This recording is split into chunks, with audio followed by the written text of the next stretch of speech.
Assalamualaikum warahmatullahi wabarakatuh. Selamat pagi semuanya. Hari ini kita akan melanjutkan pembahasan tentang klasifikasi makhluk hidup.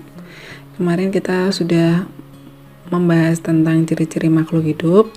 Nah, hari ini lanjutannya yaitu pengklasifikasian makhluk hidup. Bagaimana cara mengklasifikasikan makhluk hidup dan mengapa makhluk hidup harus diklasifikasikan.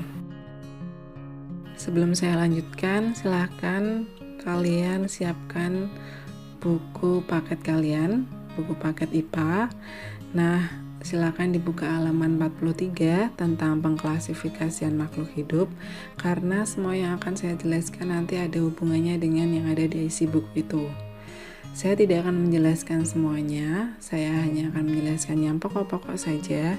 Jadi, selain video ini, kalian juga harus mempelajari yang ada di buku paket. Nah, klasifikasi merupakan suatu cara mengelompokkan makhluk hidup berdasarkan suatu kesamaan. Jadi, klasifikasi digunakan untuk menunjukkan hubungan kekerabatan di antara makhluk hidup serta untuk memudahkan dalam mencari informasi tentang makhluk hidup yang hendak dipelajari. Nah, klasifikasi ini ada ilmunya, yaitu namanya taksonomi. Taksonomi itu adalah cabang biologi atau cabang IPA biologi yang mempelajari tentang klasifikasi makhluk hidup. Sistem klasifikasi ini mengenalkan adanya tingkatan kelompok-kelompok makhluk hidup mulai dari kelompok besar, kelompok kecil hingga tingkat individu. Nah, tingkatan ini disebut takson. Urutan takson pada makhluk hidup yang pertama ada kingdom atau dunia, atau bisa disebut juga kerajaan. Kemudian ada phylum atau divisio, phylum untuk hewan dan divisio untuk tumbuhan.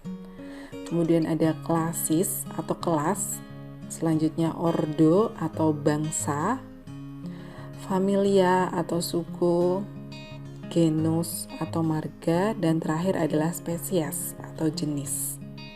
Urutan tersebut didasarkan atas persamaan ciri yang paling umum.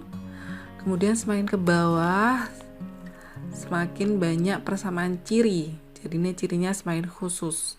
Tentunya semakin banyak persamaan ciri makhluk hidup, semakin dekat hubungan kekerabatannya. Dan jumlahnya pun makin sedikit. Demikian sebaliknya, semakin sedikit persamaannya, semakin jauh hubungan kekerabatannya. Dan jumlahnya pun semakin banyak. Sebelum saya masuk pada contoh urutan takson pada makhluk hidup, perlu kalian ketahui bahwa kingdom atau kerajaan di dalam dunia ini itu ada yang membaginya menjadi 5 kingdom, yaitu ada kingdom Monera, Protista, Fungi atau jamur, Animalia atau hewan, dan Plantae atau tumbuhan. Nah, 5 kingdom ini bisa kalian pelajari di buku. Banyak sekali informasi yang bisa kalian dapatkan. Saya akan memberikan contoh urutan takson pada salah satu spesies pada kingdom Animalia atau hewan. Kingdom Animalia ini terdiri dari semua jenis hewan yang ada di dunia ini. Jadinya ciri-ciri yang sama adalah sama-sama dia hewan. Berarti hubungan kekerabatannya mereka sangat jauh dan ciri-cirinya soalnya cuma sedikit.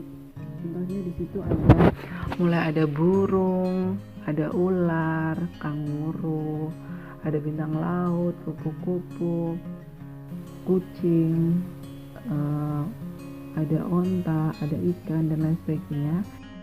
Ada banyak phylum dalam kingdom Animalia ini.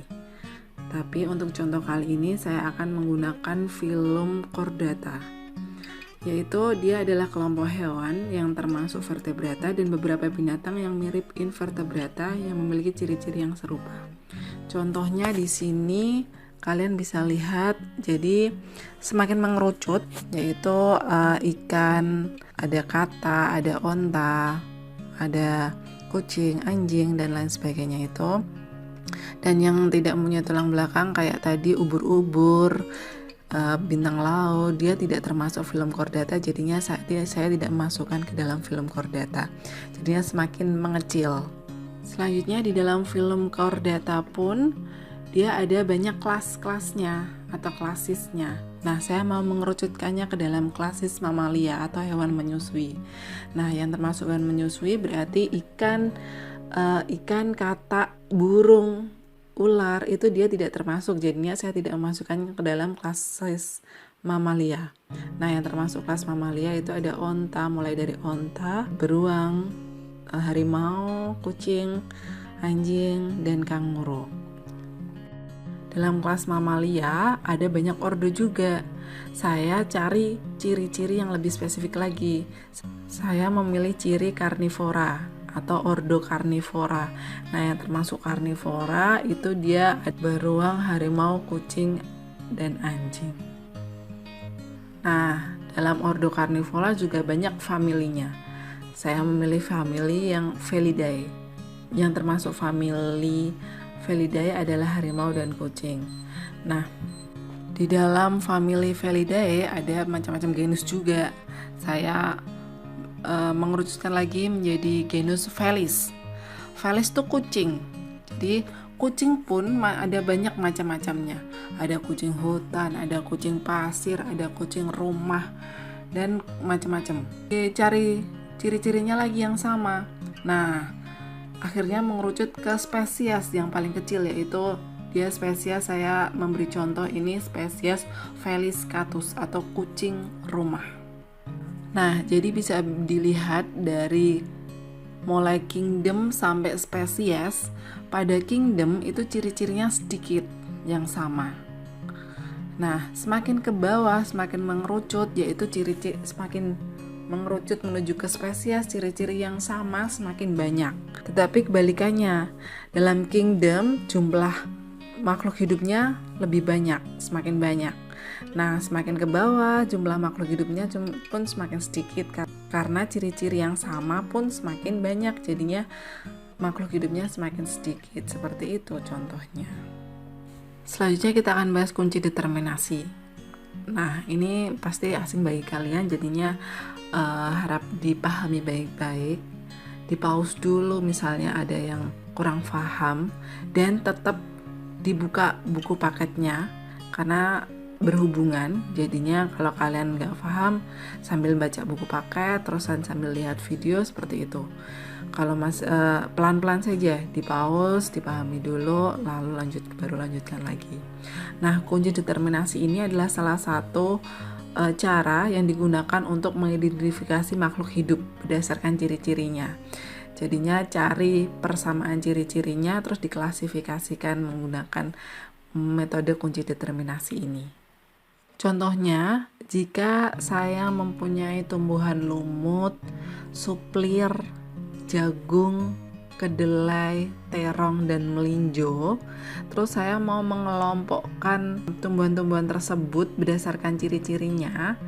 Nah, kita bisa mengelompokkannya dengan kunci determinasi.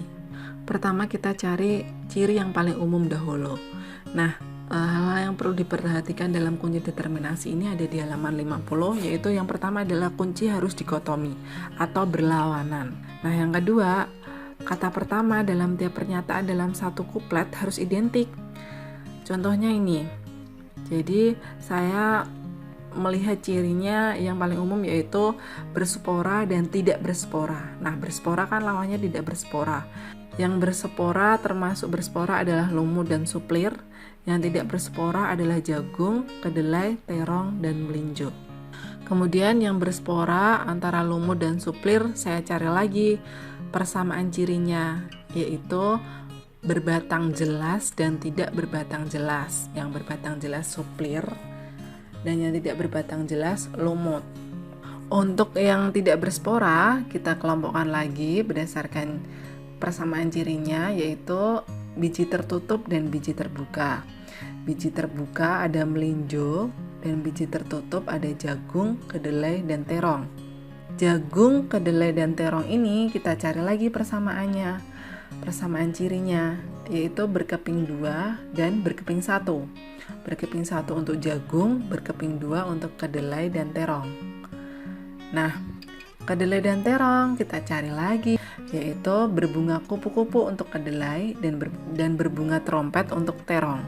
Selanjutnya kita kasih nomor untuk membuat kunci determinasinya. Perhatikan cara pemberian penomoran pada kunci dikotomnya, yaitu 1A untuk berspora dan 1B untuk tidak berspora. Selanjutnya 2A untuk berbatang jelas dan 2B untuk tidak berbatang jelas.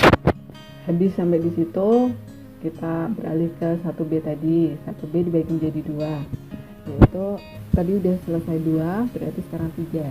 3A untuk biji tertutup dan 3B untuk biji terbuka. Kemudian 3A dibagi jadi 2 lagi, 4A. 4A untuk berkeping 2, 4B untuk berkeping 1. 4A dibagi jadi 2 lagi untuk yaitu 5A dan 5B. 5A untuk berbunga kupu-kupu dan 5B untuk berbunga yaitu buku paket halaman 54. Di sana sama ada diagram kunci dikotom. Jadi kalian perhatikan kunci dikotom itu, kemudian sambil memperhatikan kunci determinasi yang ada di video ini.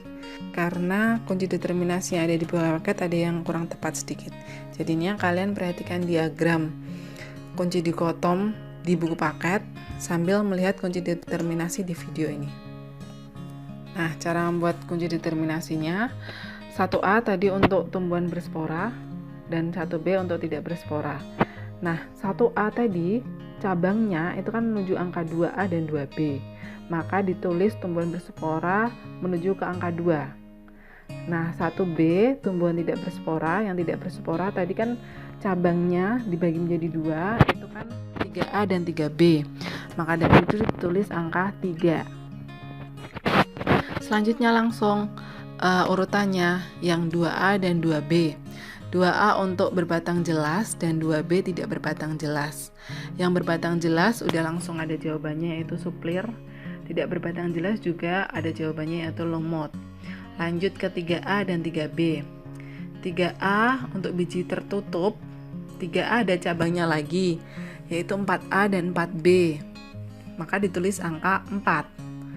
Nah, sedangkan 3B berbiji terbuka itu langsung ditulis melinjo karena sudah ada jawabannya. Nah, selanjutnya 4A dan 4B. 4A untuk berkeping 2 itu dibagi menjadi 2 lagi, yaitu 5A dan 5B. Kita tulis menujunya adalah menuju angka 5. 4B-nya biji berkeping 1, yaitu jagung. Yang terakhir adalah 5A dan 5B. 5A berbunga kupu-kupu, yaitu kedelai, dan 5B berbunga trompet, yaitu terong. Nah, selanjutnya, jika ada pertanyaan apa kunci determinasi untuk suplir, cara mencarinya adalah seperti ini. Kalian lihat suplir itu ada di nomor berapa? Ada di nomor 2A, ya kan? Nah, suplir itu termasuk apa? Oh, suplir itu termasuk tumbuhan berspora dan tumbuhan berbatang jelas. Berarti suplir itu kunci determinasinya adalah 1A. 1A kamu urutin menuju angka 2. Oh, angka 2. Angka 2 yang mana yang ada suplir? Oh, 2A. Berarti suplir ciri-cirinya adalah tumbuhan berspora dan tumbuhan berbatang jelas. Maka kunci determinasi untuk suplir adalah 1A dan 2A. Seperti itu. Selanjutnya kunci determinasi untuk lumut sama juga. Kalian lihat lumut. Lumut ciri-cirinya adalah tumbuhan berspora, berarti 1A. Kemudian lumut tidak berbatang jelas, berarti 2B. Berarti lumut kunci determinasinya adalah 1A, 2B. Selanjutnya melinjo. Melinjo ciri-cirinya adalah tumbuhan tidak berspora. Berarti itu menunjukkan ke angka 3. 3 yang mana? Oh, melinjo berarti 3 yang B, soalnya melinjo berbiji terbuka. Berarti kunci determinasi untuk melinjo adalah 1B, 3B. Kemudian jagung. Jagung dia tumbuhan tidak berspora, berarti 1B. 1B dan berbiji tertutup 3A. Kemudian bijinya berkeping 1 4B. Berarti kunci determinasi untuk jagung adalah 1B, 3A, 4B. Untuk kedelai adalah tumbuhan tidak berspora, berarti 1B. Berbiji tertutup 3A. 3A terus keempat. 4 kedelai adalah berbiji berkeping 2, berarti 4A. 4A terus kelima. Kedelai adalah berbunga kupu-kupu, berarti 5A. Nah, kunci determinasinya jadinya 1B, 3A, 4A, 5A. Terakhir untuk terong. Terong ini tumbuhan tidak berspora, 1B. 1B menuju ke 3. 3 apa? Dia berbiji tertutup, berarti 3A. 3A menuju ke 4. Dia biji berkeping 2, berarti 4A. Kemudian 4A menuju 5. Terong adalah bunganya trompet bentuknya, jadinya 5B. Nah, jadi kunci determinasi untuk terong adalah 1B, 3A, 4A, dan 5B. Seperti itu. Tolong ini dipahami baik-baik, nanti tugasnya berhubungan dengan kunci determinasi. Jadinya kalau kalian belum paham, diulangi lagi videonya, di pause dulu, diperhatikan dulu, dilihat buku paketnya, dilihat videonya lagi, buku paketnya lagi, videonya lagi, sampai kalian paham. Kalau masih belum paham, silahkan tanyakan lewat WhatsApp pribadi boleh, atau lewat WhatsApp grup. Selamat mengerjakan. Wassalamualaikum warahmatullahi wabarakatuh.